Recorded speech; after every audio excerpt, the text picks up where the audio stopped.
Seigneur, je suis très fatigué. Je suis né fatigué. Et j'ai marché depuis le champ du coq. Et le morne est bien haut qui mène à leur école. Faites, je vous en prie, que je n'y aille plus. Je veux marcher dans les ravines fraîches. Je veux me promener. Je veux prendre ma sieste au pied des lourds manguiers. Je veux me réveiller lorsque là-bas mugit la sirène des Blancs et que l'usine verse sur la campagne son lourd équipage nègre. C'est Guy Tyrolien qui parle comme ça dans Bal d'Or à travers ce poème que l'on appelle « Prière d'un petit enfant nègre ». C'est un enfant nègre qui se lève le matin et qui fait sa prière et qui dit « Seigneur, je suis très fatigué, je suis né fatigué. Et j'ai marché depuis le champ du coq. Et le morne, la montagne est bien haute qui mène à leur école.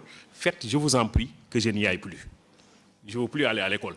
Parce que c'est une école française dans laquelle on m'éloigne d'abord, on m'éloigne de mon village sur le plan géographique, éloignement géographique, mais on m'éloigne de mon village aussi sur le plan moral. On me transforme, on veut faire de moi un autre type d'individu. Et aujourd'hui, le français n'est plus là, mais il est là.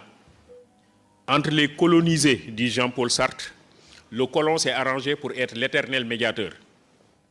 Et comme les mots sont des idées, dit-il, quand le nègre déclare en français qu'il rejette la culture française, il prend d'une main ce qu'il rejette de l'autre. Quand le nègre déclare en français qu'il rejette la culture française, il prend d'une main ce qu'il rejette de l'autre.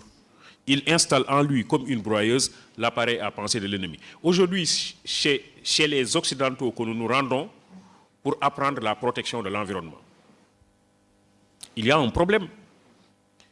Comment on dit en Wolof arbre?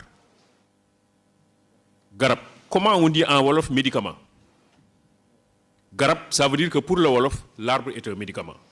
Ce qui est vrai, parce que l'arbre soigne. Et puisque l'arbre me soigne, je dois le protéger. Je ne vais pas apprendre la protection de l'environnement chez l'occidental, parce que dans ma culture, déjà, on considère que l'environnement n'est pas à protéger, l'environnement est sacré. Je ne coupe pas un arbre comme je veux, je ne tue pas un animal comme je veux, je ne souille pas la terre comme je veux, l'environnement est sacré. Cette sacralité de l'environnement dont parle Seydina Limamoulaye dans ses ordres montre que quelque part, nous avons une tradition qui est une tradition soucieuse de la protection de l'environnement. Soucieuse de la protection de l'environnement.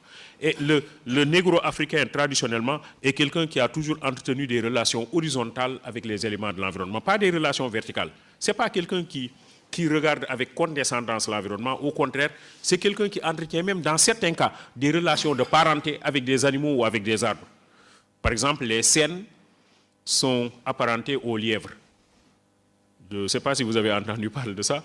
On dit le cène.